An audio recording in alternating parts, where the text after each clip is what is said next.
The kalimba is one of the most unique and special instruments in existence, and I've been so happy to see its popularity grow in recent years. I think it's the perfect choice not only for those looking to learn to play an instrument for the first time, but for experienced musicians looking to add another instrument to their skill set. So, what makes the kalimba so great? In this video, I'll be sharing my top 10 reasons, starting with some of the more obvious ones, and then getting into some of the ones that you might not be expecting.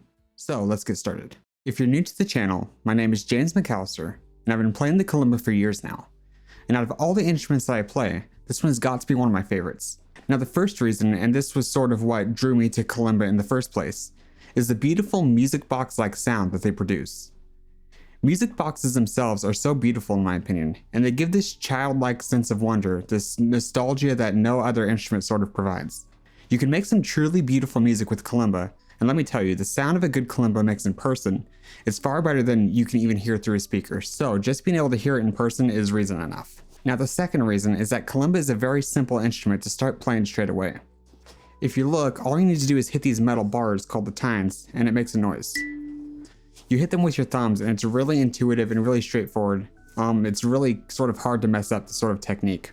Although there are specific techniques you'll want to learn for certain types of songs or whatnot, you can start playing songs right after you get it. You don't really need to spend hours and hours kind of learning what you need to do to actually start playing and making music.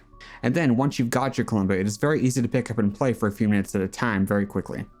There's no crazy setup, nothing you have to like plug in. It's super basic. Personally, I like to keep mine on my desk just to sort of fiddle around with for a few seconds. I love how quick it is to just pick up and start using. Next, kalimbas are very cheap to purchase. A good kalimba will run you between $20 and $40, which makes them extremely affordable. You aren't down a whole lot of money if you decide that it isn't right for you, and they make excellent gifts as well. Or if you find that you really like it, collecting a whole bunch of them can be done without really breaking the bank. Now I seem to have an obsession with collecting guitars and guitar gear, and the problem with that is the high-end guitars themselves are worth thousands of dollars, or even well beyond that. Even the highest end kalimbas though don't really go for more than a few $100s, though I do admit once you start playing with effects it can get a little bit more pricey. This brings me to my next point, which is that guitar and effects pedals can be used with many kalimbas.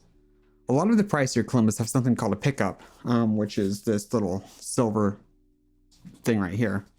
And it essentially means that you can plug in like a guitar cable through it and then run it into an amplifier or guitar pedals or anything else like that. Most guitar pedals work just fine, meaning that there are an infinite number of ways you can make your kalimba sound.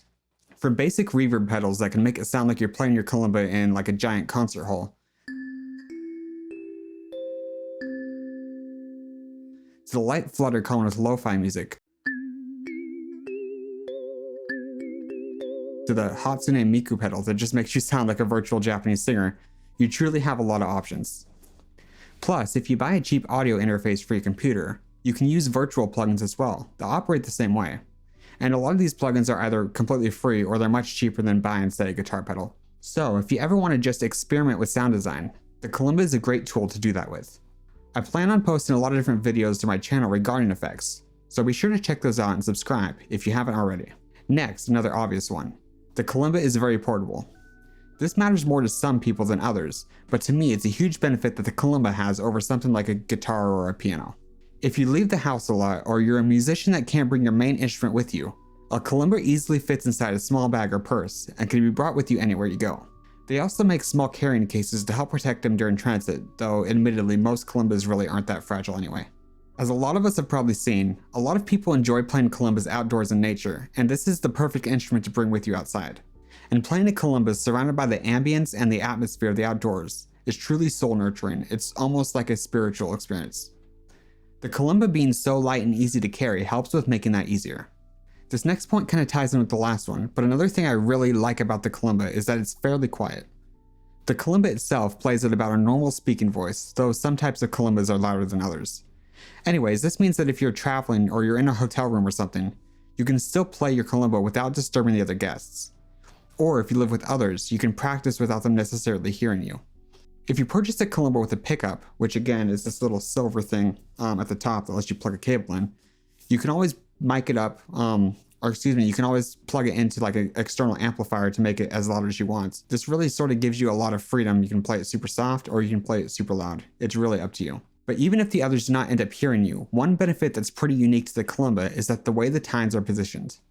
Unlike a piano, which has all the nearest notes next to each other, the kalimba actually has the next note up on the opposite side. Let me quickly show you what I mean.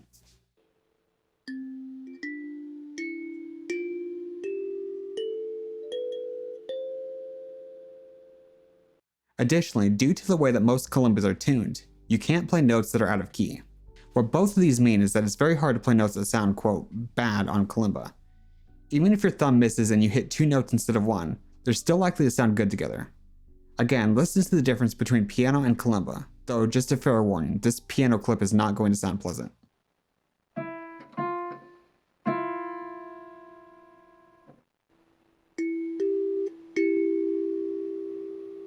As you can hear, there's a big difference. This unique positioning really helps you sound good on the instrument, even while you're still a beginner. Next up, and this one is huge when you're just starting out, is that there are a lot of tabs available for the kalimba, across just about every sort of genre of music that you can imagine. So if there's some songs you want to learn, chances are somebody has already made tabs for you to follow along with. Tabs are often easier for beginners to play, since they essentially just show you exactly what notes to play and when. You don't need any experience at all reading sheet music, or really have any musical knowledge at all, to follow along with them, making it pretty easy to play your favorite songs straight away. If you'd like me to create a video showing you my favorite places and websites to find tabs, let me know in the comments and I'll see about making that. Moving on, and we're really getting to the last few now, is that the kalimba community is just wonderful. And I'm not just saying that either. I spend a lot of time in guitar forums, music producer forums, piano communities, and so on. And the kalimba community itself is one of the most laid back, chill, and welcoming communities I've ever been a part of. I don't honestly know what it is about the other music spaces. Maybe it's just the size of them or like a small group of people kind of being louder than others. But a lot of these communities have really sort of elitist attitudes or these like really strong stances on things. And like as a beginning musician, I understand that can be really intimidating. Now, kalimba on the other hand doesn't seem to be like that. Everybody is really helpful and kind and welcoming. We all just kind of support each other. I know kalimba is really popular throughout the world too, so it's great to get to meet people from all sorts of different cultures and backgrounds. And finally, this is sort of a bonus benefit, but it's that kalimba sounds really good to both babies and small children. And this was actually one of the reasons I personally started learning kalimba. My wife and I have been trying to start a family for a while now, and I told myself that even if I got nothing else out of it at all, I would at least be able to play sweet music to our baby. So there you have it. If you'd like to learn my best tips to improve at the kalimba quickly, grab my free cheat sheet at musicalsanctuary.com/kalimba-cs. It's quick to go through and lists all of my best tips that are sure to lead to a noticeable improvement in your playing skill. Finally, be sure to subscribe for more kalimba videos, and check out some of the videos that are going to pop up on the side here in just a moment. Thanks for watching and have an amazing day.